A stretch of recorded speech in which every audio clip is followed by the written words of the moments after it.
I'm Gordy Tupper. Welcome to Check Around. I hope you're enjoying our series of shows going all around Victoria and finding out little bits about different businesses and how different things work in our community. We're going to drop back and see Dr. Crapo. You know, he has those articles in the paper on the weekend about dentistry. It's nice to actually speak with him face to face about things of that nature. We're also going to talk with Gail Robinson down at Robinson's Outdoor Store, which is like the coolest place in the city. But first off, we're going to head down that way and we're going to talk to Nigel Brown at Ruffell & Brown about Venetian blinds. Venetian blinds. How clever were those Venetians, really? Is that where Venetian blinds came from? You know, I love Venetian blinds, but maybe the whole concept of pulling strings and all is a little old-fashioned. We're at Ruffell & Brown with Nigel, and things, I understand, are a little different now than just pulling wires. Well, cords can be, unsightly. They can be unsafe. You know, there is actually some real serious safety concerns with loop products, and so a lot of the industry has changed. And if you have loop products, give us a call and talk to us about that. Yeah. But some of the things that you can do to avoid cords and make things easier are cordless systems that just lift up and down without anything else. But the real change is automation, and it is becoming I love this, by the way. I'm a little excited about this because, I guess guys like gadgets, and this sort of falls into that category of a gadget, doesn't it? Yeah, they love remote controls. We usually hand this to the guy when he comes in because they don't particularly like shopping for window fashions, but you hand them a remote, they get engaged. I understand that. Yeah, so automation scares a lot of people because it can be an extremely expensive endeavor, or it has been in the past. But what we have now is battery systems that can be added to any kind of window covering product that's available. And they can, this one is a good example. There's a couple of examples of just as a battery system roller shade. And what the advantage to this is, if you've got high windows that are hard to reach, or if you have, you're invalid and can't get at the window to operate them, a simple battery system can do that. So these are, well, they're electric, obviously, but you don't have to plug them in. No unsightly wires running down to a ground plug or anything. We just order them with what they call a Power Rise battery system. This is a Hunter Douglas product, and just add that as an option to instead of cords. So now, can you do this with any kind of a window covering? Yeah, we can do it from Venetian type blinds, roller shades, silhouettes, cellular products. I mean, anything. If you want it to go up and down without a cord, we can throw a battery system onto it. The windows in my house are considerably bigger than that. Size-wise, are they custom made to fit any size? Yeah, we'll go up. Some of them will go to 10, 12 feet wide. And it depends. We have to look at different lifting systems to do that. But the battery systems are kind of the starting point, and then as you go up through the thing, you have what we call hard-wired systems. Come on through here. I want to see the big setup over here. Holy smokes! It's like having a movie theater in your own house, but this is just an example, I guess, of a couple of different applications. Yeah, these are showing whole home solutions. There's a couple of panels here, and window coverings can be tied in with security and heating and lighting in your home, and these are traditionally wired-in systems, either low voltage or 110. Is this type of system you could get an app for your phone and actually operate it from? Yeah, you can run them from an iPad or your iPhone. Have them on timers. Do whatever you want. I'm gathering this would be a little more expensive, but is it affordable? I guess in the bottom. This is up the depending on the system. The jump from battery systems to some of these smart home systems. Is something that you have to sit down and take a good look at. But, so Ruffell & Brown would be the spot to come to find out more. Exactly, yeah. Thank you very much. Thank you, Gord.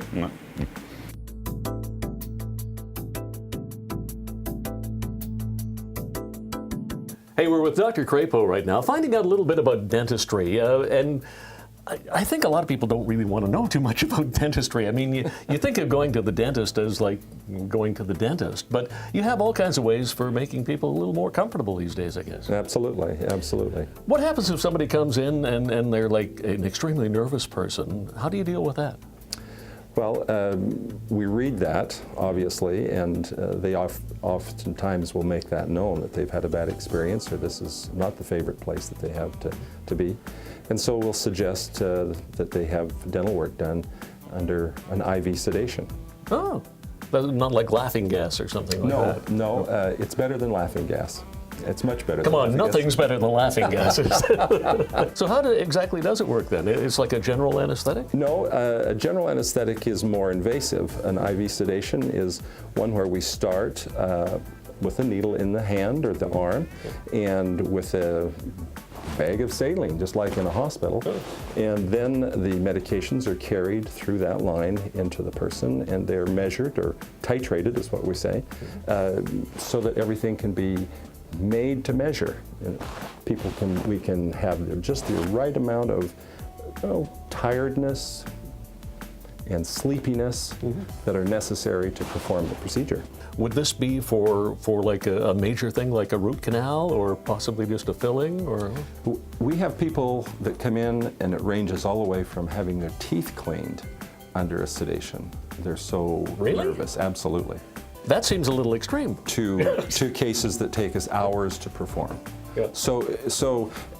And there are folks that have horrendous gag reflexes. I mean, they can hardly brush their own teeth without causing. That's me, but different story. And so we help these folks as well. And they couldn't have dentistry done any other way. Really? Mm-hmm. Now, I know you know your stuff because I read you every Sunday in the Times Colonist. You have your dentistry column. Right. You must get a lot of questions from people when they come in, just having read that and then coming in and being a patient. We do, and everybody brings their own story. And all of these stories that I lead off with in the column are true stories. Yeah. These are things that people talk about or present, and we discuss in depth. And I get the impression that you're okay with sharing this information with your patients when they come in. Absolutely, absolutely. We do a lot of education about that way. Okay, now this person's been waiting far too long. Your name again was what? Rebecca. Rebecca. Is it okay if I work on Rebecca here? Sure. Can I grab a pick and start? No. Okay. So, Dr. Crapo right here on Shannon Way off the highway. Correct. Thank you very much for this. Thanks. I won't do anything, Rebecca. It's okay.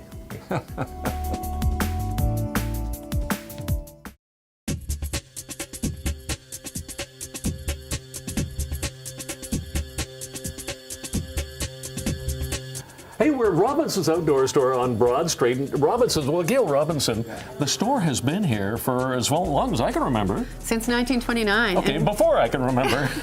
In fact, we're just celebrating our 85th anniversary this year. Wow, that's pretty impressive. Still locally owned. Still locally owned and still in the same family. Wow, that's very cool. Could you give us like the 3-minute tour of the place? I certainly can. Okay. Upstairs, we have a half floor of fly fishing, 24 tents, sleeping bags, and all of that upstairs. More camping supplies. I love it up there. You can spend forever up there going through all the neat stuff. And down here, we have everything from your stoves and fuel to binoculars here. So those little things down on the bottom are the stoves? They are. They pack so small into a tiny little bag. That's very impressive. Yeah. So it is. Okay. Then all your outerwear and apparel, so everything from a down sweater, the rain shell to cover it. Now wait a minute. While you have that, these are designed for outdoor hikers and people going traveling and all, but it's all very stylish too. And that's the difference now. Fashion plus function equals value, and the outdoor industry has discovered fashion. Okay. So what you go hiking in, you could actually go for lunch, and it looks quite nice. Yeah, no kidding. Yeah. So. Show me more. Okay. Well, let's walk through. Not that I wear those colors, but I'm sure some people do. I'm sure. So, all our outerwear and apparel is here.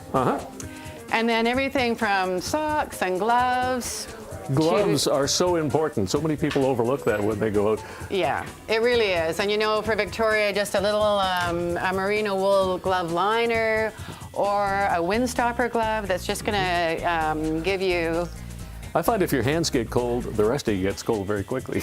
Exactly. But actually, Gord, you warm up from the core out. So if you keep your core warm, the rest will follow. So that's really important. But unfortunately, I have too much around my core to keep it warm already.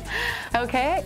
So this is all merino wool in here. So wait a minute, this whole section is merino wool? It is, and merino wool is all about there is no itch and no odor. So you could wear the same things for 10 days and they're just not going to absorb any odor. So you can travel with it, wash it less often, and really be happy with it. I didn't know that. That's bizarre. From there, we go into our packs. So from day packs to travel luggage, to hiking day packs, and then in here we have all our expedition packs. So if you're gone to Thailand for a month, you're hiking the West Coast Trail, and you want that kind of a pack, we have that too. When it comes to hiking, adventure travel, and fly fishing, I feel like we can outfit you from top to bottom.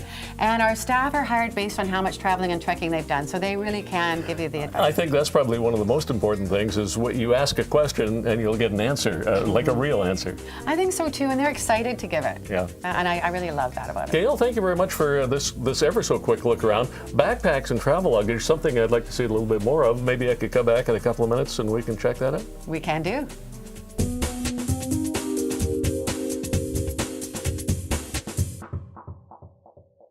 Back in Dr. Crapo's office, talking about cosmetics, cosmetic teeth, I assume. Yeah, cosmetic dentistry, which ranges from white fillings that people are having done to replace silver fillings, to whitening of teeth, to porcelain veneers, to whiten and strengthen teeth. How much of this do you do? Is it a big part of your practice? Well, nowadays people don't accept silver fillings anymore. So in terms of fillings, most of them are white fillings. Whitening of teeth, a significant part, yeah. People ask about it. Sometimes they want to try the pharmacy brand, and those work too.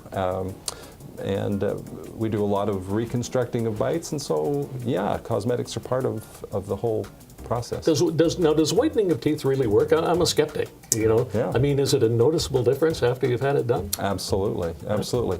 If people arrive at, say, our age and they haven't had much Hey, speak for done, yourself. Okay, no, carry on. yeah, maybe you're much older than I am. What can we say? Who knows, Yeah. right? But it actually works. That's the It thing. actually works, and the people who like it the most are people our age because the range of change is so dramatic. Yeah, it's amazing. Now, caps versus veneers. Veneers always seem like a strange idea to me because they sound like they'd be like a fingernail or something. Well, historically, they were like a fingernail, and the way they were done lent itself to a lot of stress and breakage and fracturing of them. And so every bite, every bit of the function that a person goes through must be analyzed carefully before we decide are veneers appropriate for you.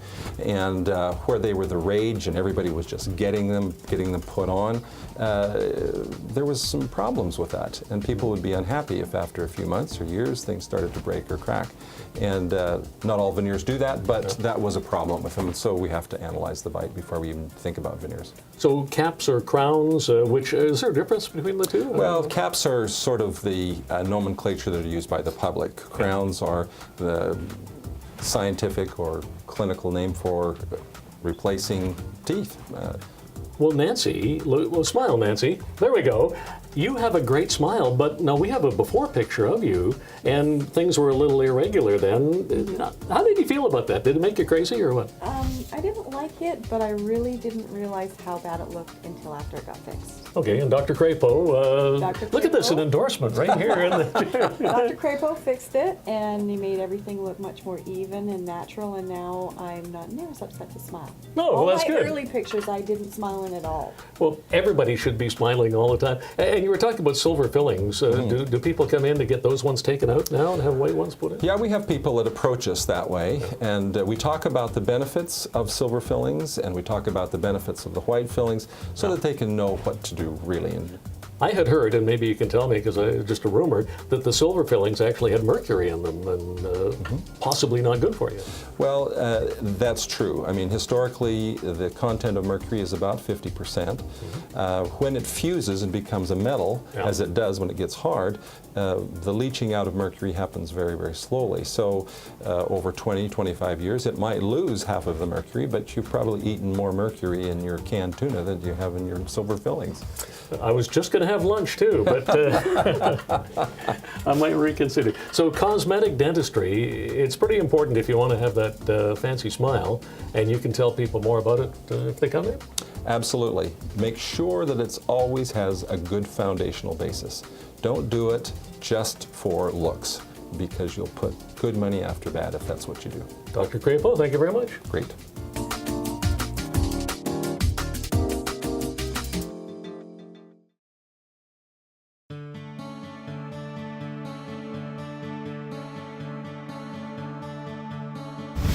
Hey, we're back at Ruffell and Brown. Well, not exactly. We're still in the Ruffell and Brown building, but we're at Pacific Roll Shutters and Awnings with Don Beatty. Don, I was talking to Nigel earlier. He sort of does the insides of the windows, and you do the outsides of the windows. That's the plan. Yes. What do you have here?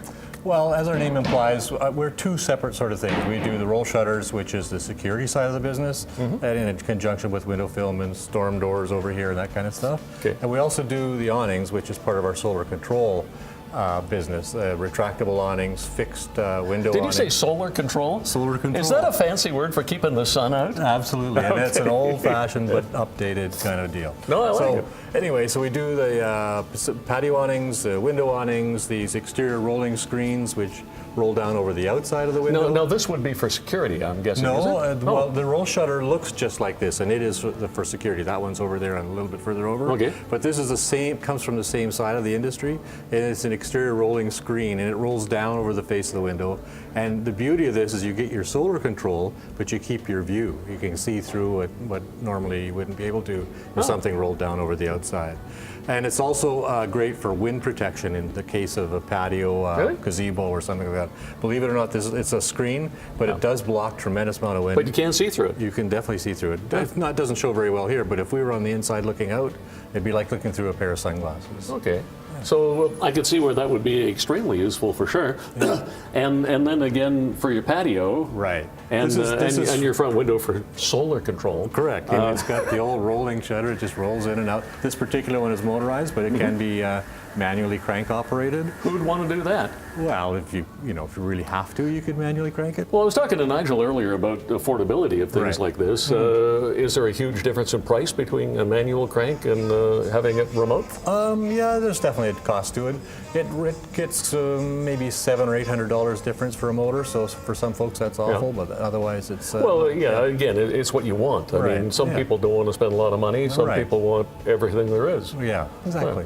Okay, so you have this, and then you have different applications. I'm just wondering if this is part of the display here, Yes, it is, or yeah. this is actually something you do at homes. Yeah, no, this is it. It's used a lot for entrances to either mark an entrance or just give it some weather protection, and it's done a lot for just decorative purposes too. You know, if someone wants to dress up the exterior of their house, there's tons of colors of fabrics and different styles. Lots of different things we can do. Now, I'm gathering this isn't the type of thing you can go to just any store and buy one off the rack. Everything obviously is custom made, isn't Yeah, it? well, our stuff certainly is. It's designed to fit the opening. Yeah. Like these big patio awnings, they're made to the inch, but you buy them by the foot. So, and we can do them up to 30 feet wide, and as narrow as 9 feet wide, and our projections are anywhere from 5 feet to about 13 feet. So, lots and lots of choice, and we could pretty much find something combined with the colors to match your house. So. I'm looking at all the examples of houses Right. around That's Victoria just you've some done photos, here. yeah. And you have crews obviously that take care of all Right, this. they're our own crew. This is our 21st year in business, so we've been around a long time. We're not big, but we're great at what we do. Well, that's the important thing, Yeah. really. I mean, a lot of people sort of go to big places All right. and then they're horribly disappointed. All right. You want to deal with somebody who knows Right. what they're doing and can give Yeah. you what you want. Well, when you come in, you see me, and we have one installation crew. He's been with us for almost 10 years, and everybody loves him. He's a real asset when he goes out there. So, it's you get the real Careful, home he might be service. watching and he'll want to raise. Don, thank you very much for You're this. welcome, Pacific thank Roll you. Shutters and Windows right here Yep, on you bet. Bridge. Yep, we share a showroom with Deborah and Nigel at Ruffell and Brown.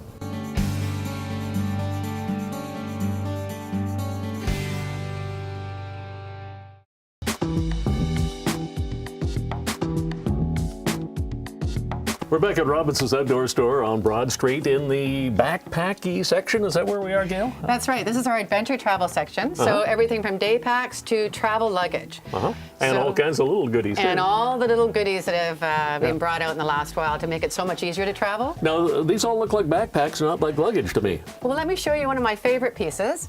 This is the Meridian 22, and it is travel luggage, so you can roll it. So you're on your way through the airport already. Yeah, but you also have your shoulder harness and backpack, so you can easily throw it on if you're going down 5 flights of stairs. So let's just roll it over here, Yep. and I'm just going to show you.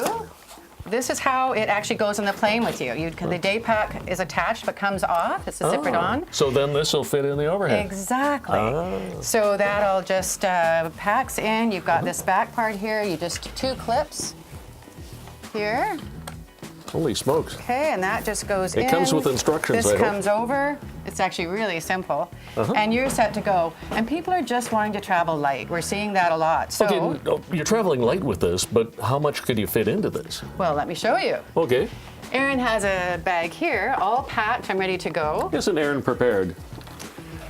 Always. Okay. She is. So if you're going for a month or a weekend, this bag will do everything for you. Okay, so how much is in this bag? Well, first of all, everything that Erin and I are wearing. So say you're going to Ecuador and the Galapagos. You need light, warm clothes for Ecuador, but you need something warmer for the Galapagos. Okay. You want to hike and be warm, but you want to dress up and go out for dinner. It's just that mix of it. So what I recommend are 2 t-shirts. One of the things we do is merino wool, so you could wear those. I love merino wool. Oh, wow. In fact, I did wear this for 10 days, these 2 t-shirts in the Galapagos. This is what I wore in Maui this year. Yeah, and the beauty of merino wool is no itch, no odor. So it's not going to smell, which is meaning you can pack light and have to wash your clothes less often. So Erin's wearing one of the short sleeve tees, I'm wearing a long sleeve. So we've got those tees. And then for sun protection, Erin's got a UPF 40 protection on her Columbia shirt. So that's there. And then the merino wool, there's 2 merino wool shirts. Merino wool is so nice, you know, it's just the feel of it alone. I mean, I don't like to go on, but It is. it's very, very nice. It's actually changed the outdoor industry. We're selling so much of it because it's the most warmth you're going to get for the least weight. So there's your merino wool. Here's your capri. Here's a long pant that I'm wearing. And You get the you're going to sandals wear in there too? Yeah, so whenever you're traveling, I recommend 2 pieces of footwear. So you're going to wear, if you're hiking, it'll be 1 boot and 1 shoe. Or for this trip that I planned here, it's going to be 1 shoe and 1 sandal. So you're wearing the shoe. You know what I like? You have all that stuff in the bag here, but you have travel lists too. You have the checklist. I mean, this is like the pilot when he's boarding the plane and checking it over. You have your luggage packing list. I think that's a great idea. That's exactly right. And things pack up small. So what I'm going to show you now is your down sweater and your rain shell. So this is your down sweater that looks like this, packs up this small into the bag. And your rain that's incredible. that is that. And that is the beauty of it. And this is your rain shell, like this, a Gore-Tex lightweight rain shell that's terrific. They are really fun to wear together. Most warm. I'm stuck for words, and we're sort of running out of time, but I guess if people want to know more, and there's a tremendous amount to see and know more about, they can drop in and see you right here at Robinson's Outdoor Store on Broad Street. Absolutely. It's what we love to do. All of our staff hike and adventure travel, so we're happy to get people ready for their trips. Thanks, Gail. Thank you.